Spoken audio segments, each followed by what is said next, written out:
pas aku denger dan aku pasti interview mereka ya untuk bisa profiling story mereka, jujur aku kayak wah gue kayak kurang bersyukur nih gitu. Aku suka ngerasa gitu.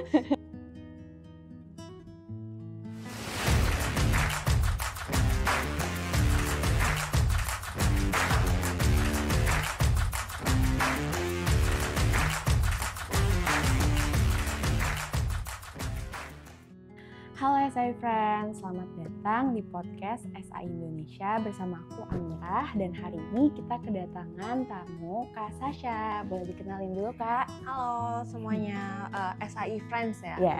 Halo SI Friends, perkenalkan nama aku Sasha dan hari ini aku gak sabar buat sharing tentang the topic for today. Oke.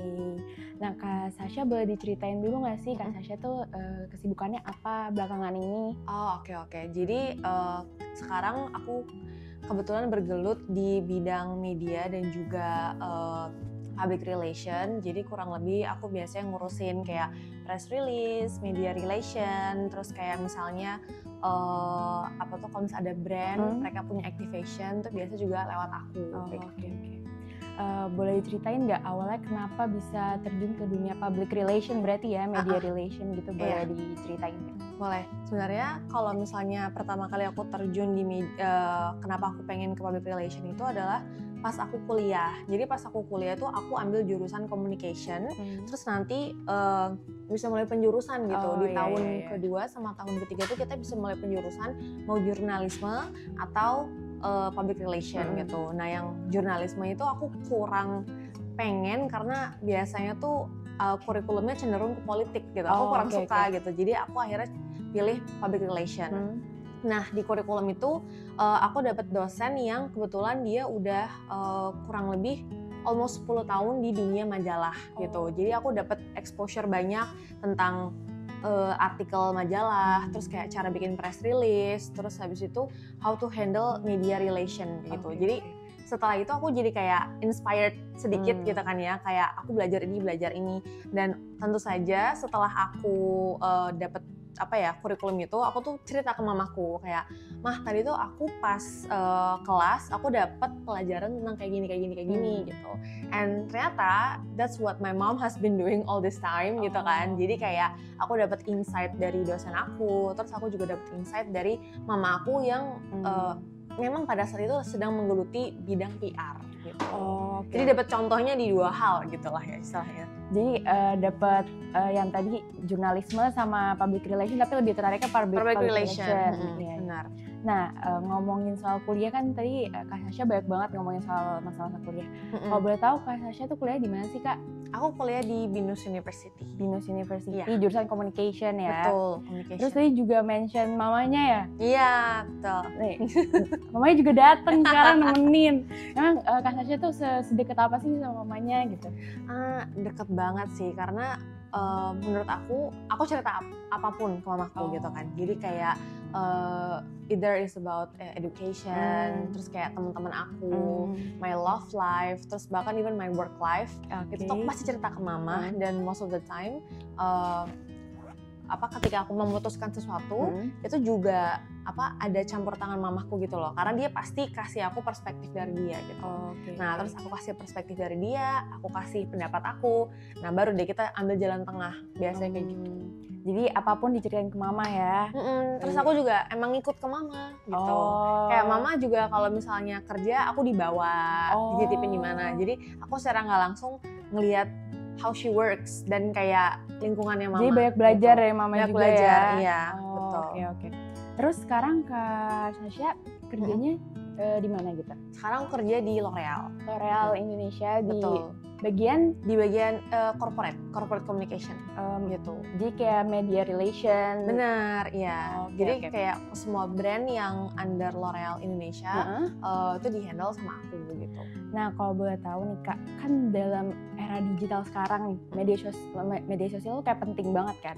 Nah, seberapa ngaruh sih kayak pendapat orang di media sosial, sama gimana sih Kakak nge-framing pendapat orang biar kayak jadi dampak bagus gitu ke perusahaan itu? Kalau dibanding sama kayak bikin press release gitu-gitu ya, media relation, sebenarnya menurut aku ngaruh ya, karena kan sekarang udah dunia yang semuanya serba digital gitu. Tapi menurut aku juga it's a two different thing gitu. Social media tuh kalau misalnya kita mau, misalnya anggap aja kita lagi ada acara gitu. Nah acara itu misalnya mau launching produk baru gitu kan, launching produk baru, tapi yang bisa di cover di social media sama hal yang bisa di cover sama press release dan media itu two different thing gitu. Social media tuh cocok untuk exposure tentang bagaimana serunya acara tersebut gitu. Tapi kalau esensi dari acaranya kayak produknya tentang apa, ingredientsnya apa, terus kayak ini sudah kerjasama misalnya dengan lembaga apa gitu-gitu, itu lebih cocok buat press release gitu.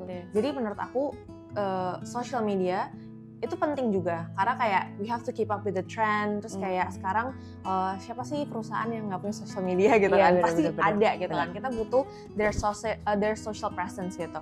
Tapi social media sama media relation itu is a two different thing. Kalau social media tuh menurut aku topiknya nggak bisa terlalu heavy gitu. Kalau misalnya press release atau media relation tuh bisa tuh kita kayak mengupas hal-hal yang lebih berat gitu. Misalnya kayak quote-quote dari kenapa produk ini launch, atau misalnya kayak why is it important sama Indonesian market, itu pasti dikupasnya nggak mungkin di sosial media gitu. Jadi lebih penting dan lebih berbobot kalau bisa dibilang gitu. Terus Kak Sasha ini, menurut Kak Sasha sosial media tuh menyebar cepet banget ya Kak? Cepet banget, ya setuju. Tentang berita apapun gitu.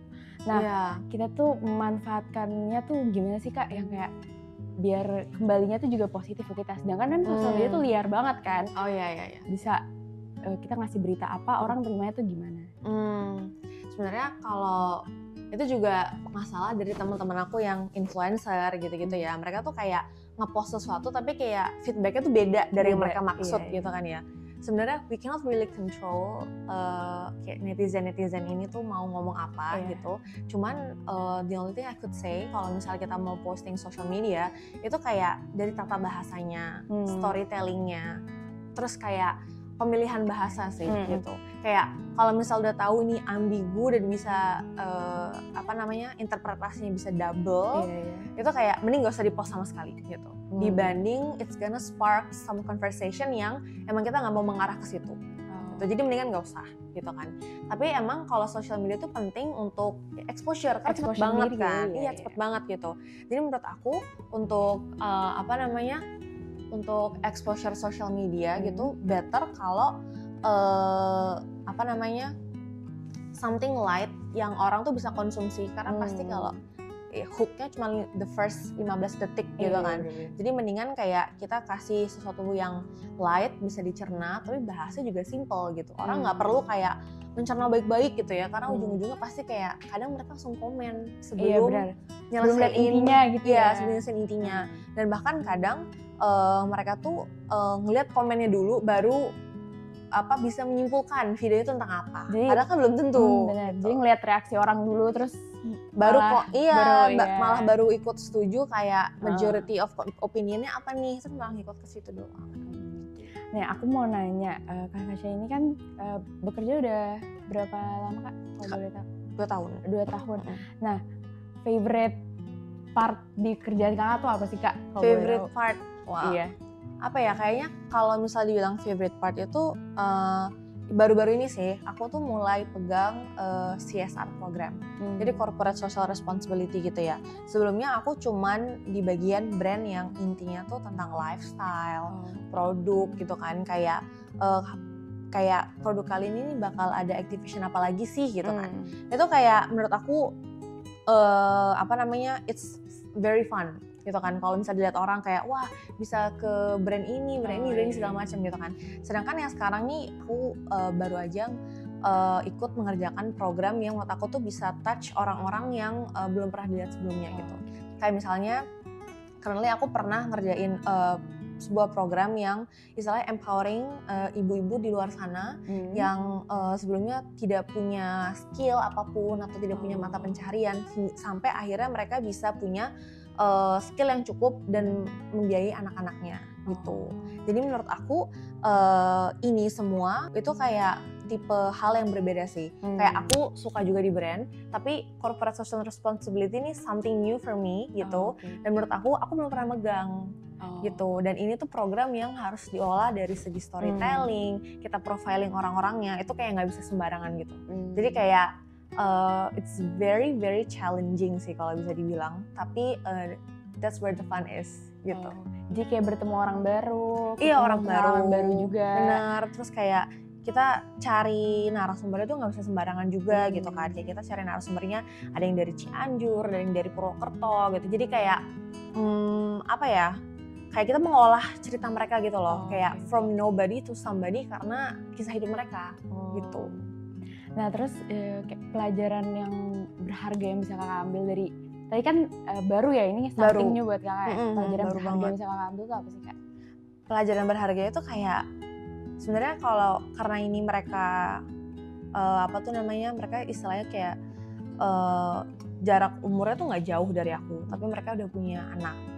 Gitu, jadi kayak karena emang di daerah banget gitu kan ya, jadi aku kayak pas aku denger dan aku pasti interview mereka ya untuk bisa profiling story mereka, jujur aku kayak wah gue kayak kurang bersyukur nih gitu, aku suka ngerasa gitu karena maksudnya pas SMA aku ngerasa salah satu cerita yang paling aku ingat ya, pas SMA yang aku pikiran tuh kayak ya udah habis kelas cabut nongkrong sama temen-temen, terus atau enggak kayak habis kelas misalnya pergi kemana gitu, kayak ya udah itu aja. Menurut aku tuh kayak masih cetek banget lah ya. Tapi narasumber ini yang aku yang aku temui gitu dan aku interview ya, kayak SMA tuh dia udah melahirkan. Gitu, sudah melahirkan, terus kayak udah harus memikul tanggung jawab sebagai ibu juga gitu kan. Terus dia harus kerjanya serabutan ke sana kemari gitu. Jadi pas aku denger tuh kayak nggak sebanding banget deh, kayak mereka jauh lebih kuat dibanding aku. Iya benar-benar, karena dunia juga berbeda, mereka juga memilih jalan yang berbeda juga. Benar. Tapi cerita-cerita kayak gini tuh penting as reminder karena gimana ya? Kan kalau misalnya kita ngeliat di Jakarta tuh kayak teman-teman kita nggak bakal ada yang seperti itu gitu kan. Tapi ternyata ini nggak jauh dari Jakarta kondisinya seperti itu gitu. Jadi kayak tuh lumayan something life changing gitu kan. Karena kayak menurut aku tuh aku jadi tersadarkan gitu kan. Kayak wow ini tuh masih ada di luar sana seperti itu, dan ini dari tahun 2025 loh padahal gitu kan. Tapi maksudnya mereka nggak tersentuh pemerintah, nggak tersentuh modernisasi yang kita lihat selama ini di Jakarta gitu. Jadi apa yang kita lakuin sekarang tuh berpengaruh banget sama mereka gitu.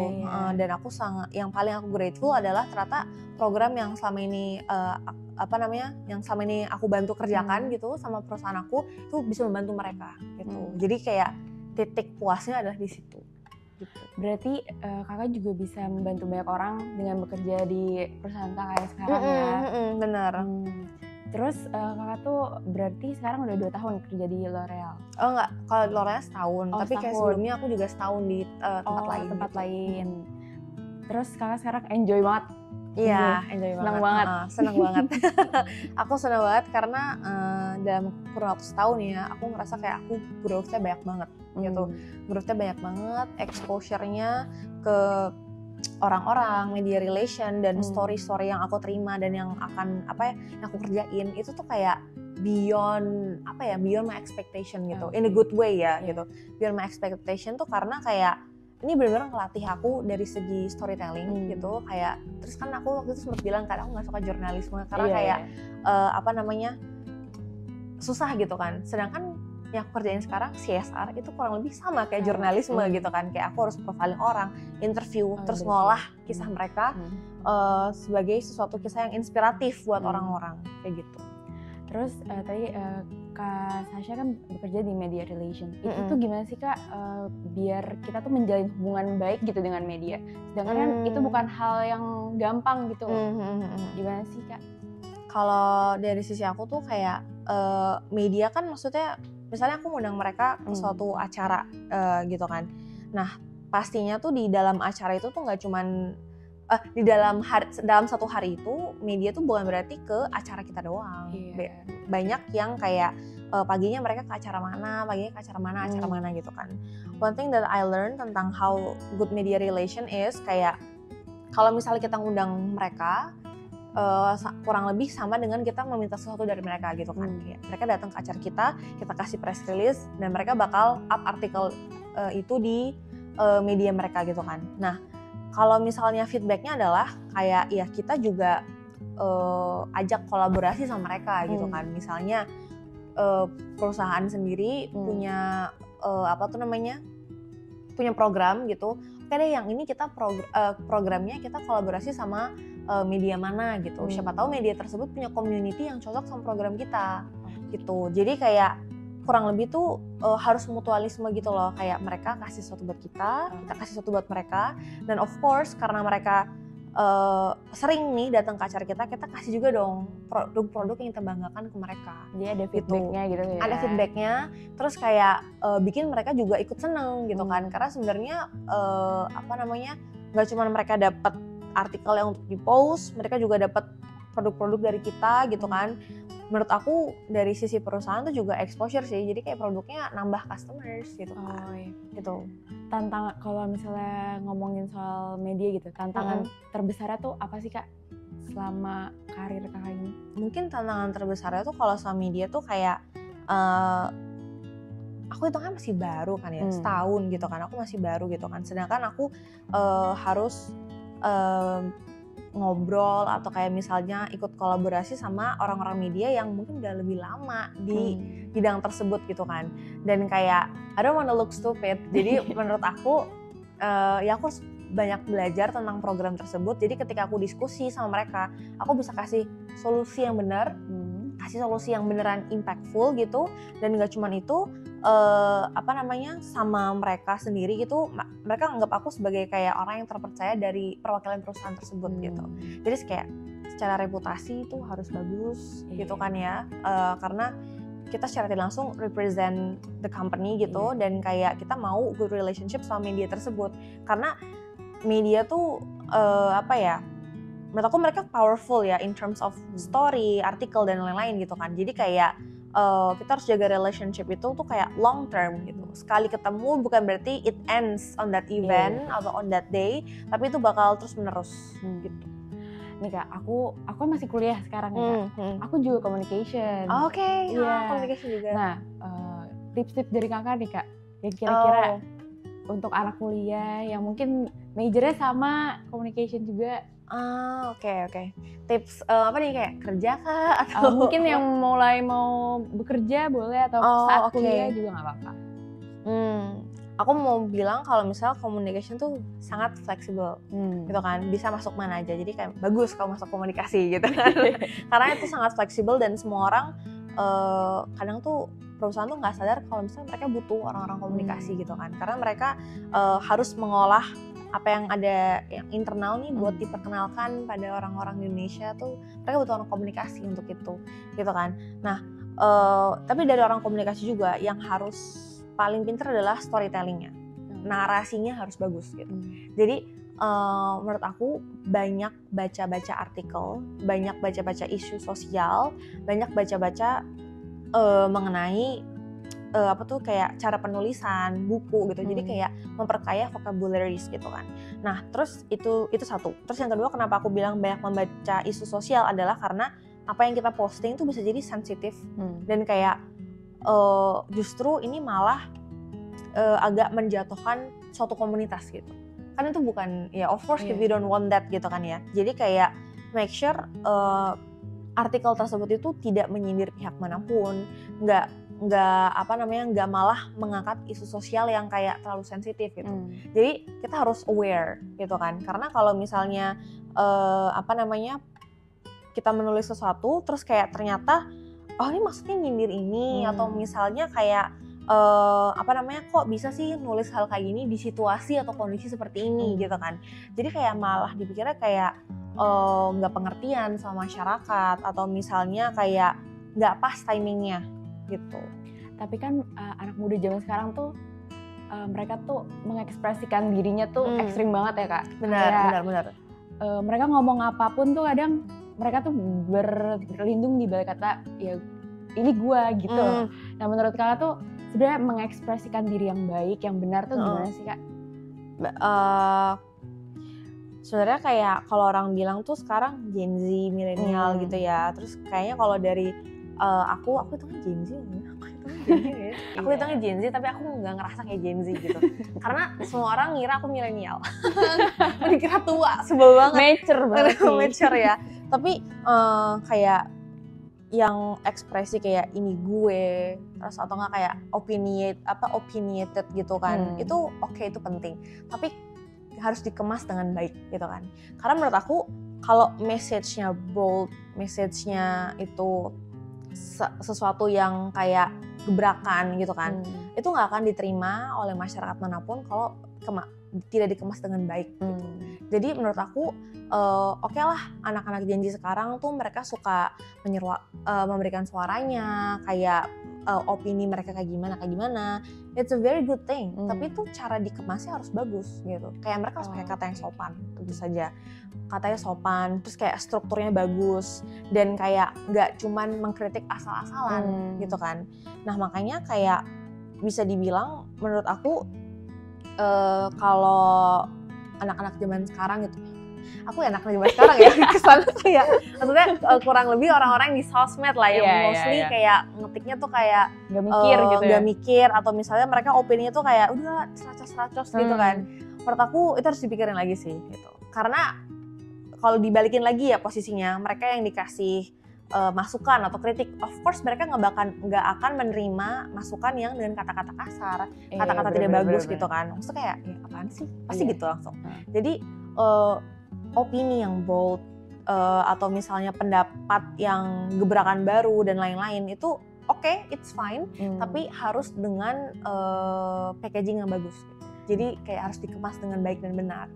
Gitu. Jadi kita boleh mengutarakan apapun di sosial media, tapi penyampaiannya juga harus tepat gitu ya? Iya, harus tepat. Kayak boleh sopan. Kayak ininya dikasih pengertian gitu loh. Kayak orang kalau misalnya dikasih tahu gitu, pasti mau baik-baik kan, biar bisa diterima gitu kan. Misalnya kayak contoh gampangnya deh, kayak aku bilang kalau misalnya kita habis sesi diskusi gitu kan, terus kayak di sesi diskusi tadi tuh presentasinya kurang bagus gitu kan, orang kalau misalnya dibilang presentasi tadi jelek banget sih gitu kan, presentasi lo kayak nggak cocok banget gitu kan orang langsung tersinggung. Kalau orang udah tersinggung, people don't bother listening what's next gitu kan. Jadi kayak kalau misalnya kita mau ngasih tahu sesuatu, pendapat, ya bilang aja kayak, tadi kayaknya lebih baik kayak gini, better kayak gini. Jadi kayak kamu kasih tahu sesuatu, apa yang kurang, terus kamu kasih tahu solusinya gitu. Jadi kayak biar nggak seolah cuma menyerang doang, nggak cuma kayak ngasih opini kosong gitu. Jadi kita ngasih taunya enak biar orang namanya juga enak ya Kak. Pasti kan, maksudnya kayak coba dibalik posisinya gitu kan. Pasti kan kayak ya oke, misalnya kayak tadi kurang bagus, jadi gue harus benerin yang mana nih gitu. Pasti kayak gitu. Kita kayaknya udah ngobrol-ngobrol panjang nih ya SI Friends. Nah aku mau ngasih pertanyaan terakhir nih untuk Kak Sasha.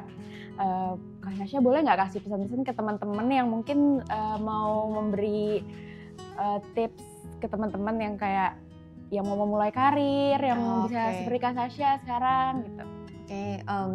Sebenarnya aku nggak sebanyak itu ya followersnya kayak suksesnya gitu, tapi mungkin aku bisa sharing dari segi pengalaman aja ya.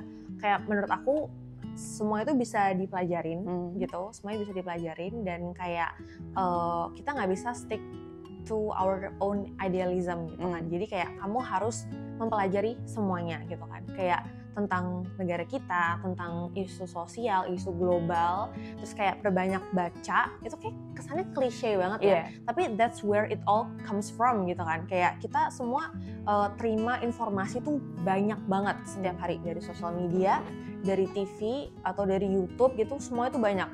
Nah tapi kita bisa sourcing semua information itu, kita bisa curate. Jadi kayak apa yang keluar dari mulut kita itu terdengar seperti you're a smart person gitu kan. Kayak nggak mungkin kita ngomong terus kayak ini orang kayak ngomong doang gitu kan. Jadi menurut aku kesan-pesan aku tuh kayak banyak belajar gitu.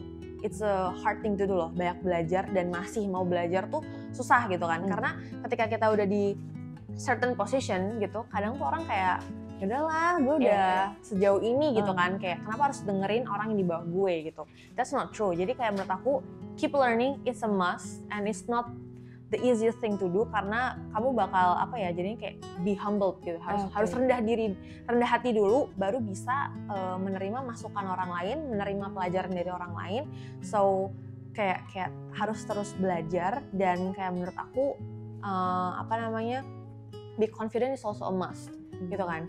Karena kalau misalnya kamu punya semua informasi, kamu punya semua ide ini, tapi ketika kamu menyampaikannya itu tidak confident, no one will trust you anyway gitu kan.